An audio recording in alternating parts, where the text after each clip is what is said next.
Fear is the path to the dark side. Fear leads to anger. Anger leads to hate. Hate leads to suffering.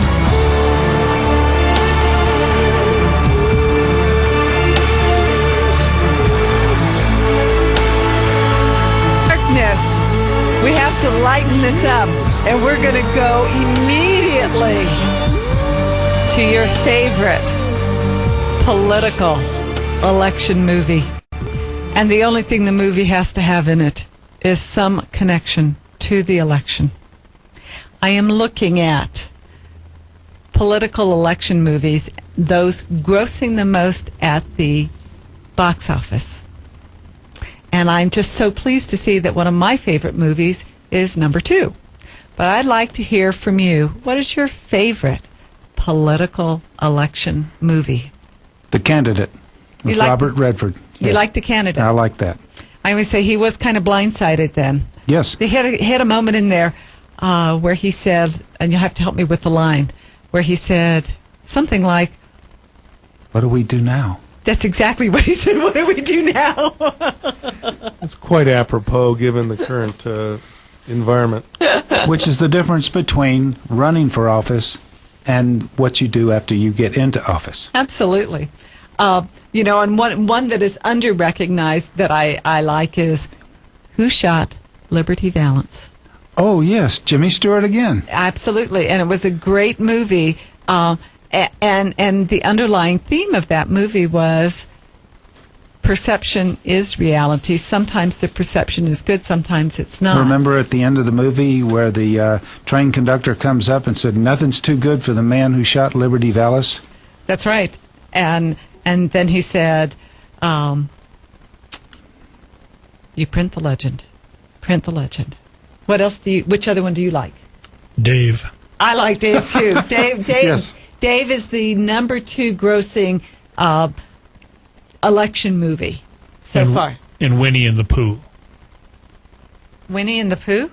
It's a political movie. You just don't know it. I guess not. Do tell me about the theme of the story.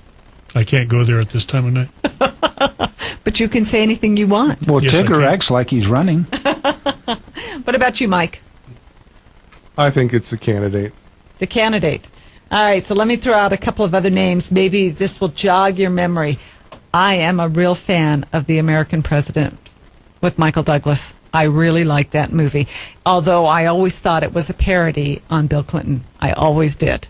But I just thought it was a great movie. What about, that's, and The American President is the number 3 grossing political movie. Number 4, I love this one too, The Distinguished Gentleman with Eddie Murphy. I mean, talk about tongue-in-cheek. Dr. Dick, our Congressman Dick Dodge. Okay. Do you remember? Congressman Dick Dodge. Yes, we're going to do the Dick, and the Dodge. Or the Dodge and the Dick. I don't remember. It was a great line. It was a great movie. Hey, Janice, how much do these things gross anyway? Let me see. The Manchurian Candidate. Now, is that the original one or the No, newest one? this is the 2004 version. 65, almost 66 million. Dave, which is a 1993 movie, grossed 63 million. The American President from 1995, can that be? Is 60 million. That's about what it costs to run a good race in which state for which candidate. I would say TJ is on the line from Indiana. TJ, thank you so much for calling. You're welcome. How are you? I'm good, thank you. So tell me, what is your favorite political movies? I'm sure some people will jump on me given the star's recent statements and actions, but I kind of cast those aside, and it's a Sean Penn movie, All the King's Men. Oh, that's a good one, too. And part of it because, in a sense, with my election campaign, I can relate to it because in the movie, for those who haven't seen it, he's just an average Joe that they scoop up and have him run for governor of the state of Louisiana. And it's kind of based off the Huey Long premise from the 30s and 40s, who was a real politician. And a lot of that I can relate to, given my situation. And then Sean Penn's performance, I think, is one of the best of his career. Wow. And I'm looking at what it grossed at the box office, and unfortunate, but I think you're right that it was really an excellent performance. But I think the reality is, TJ, is there are people like that in office. That's the truth. There is, and it also shows the transition that kind of you guys were speaking to earlier. Of you have this kind of a genuine guy that is easily manipulated because he looks to the ones that are there to say, "What do I do now?" Yep. And instead of trying to make their own trail, they're following in the footsteps of those that were before them, and that's why we keep falling into the same ditch over and over again, to use Obama's analogy about a ditch. Oh, boy, that one is another thing that's going clear across the country. It's kind of like the Social Security issue. So, TJ, you are running for Congress. What made you step up to run? Really, my main inspiration came where I was sitting around with my buddies having a conversation, and it was about politics. And it was just a realization that I'd had at that moment that said, what good am I doing sitting around with a bunch of my friends, being an armchair politician, saying that I know what would solve these problems? Why don't I just stop talking and just do something about it and make these things happen if I honestly believe that these are the best things that we need? And this is... So, how tell us how your race is progressing. It's been interesting, and the last 3 weeks have been perhaps the most vibrant as far as recognition and media presence. I've actually been doing this. I started in June 2009, and there's one website that's run by the main CBS affiliates in Indiana, onpolitics.com. And they have where you can click support or oppose for the 3 candidates in our race. And I'm at 90% support on that website at this point in time. So we'll see if those translate into the polling booths.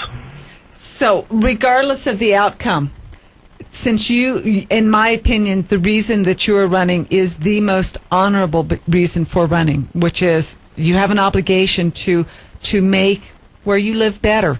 Do you think the discussion that you have held has changed any of the rest of the discussion?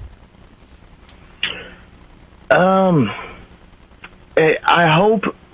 would like to think that the discussion that I've brought to the people will kind of change the tone, given that the first reason is that I think more people have paid attention to what I say is because the stark contrast in age. We know Mike Pence is in his early 50s.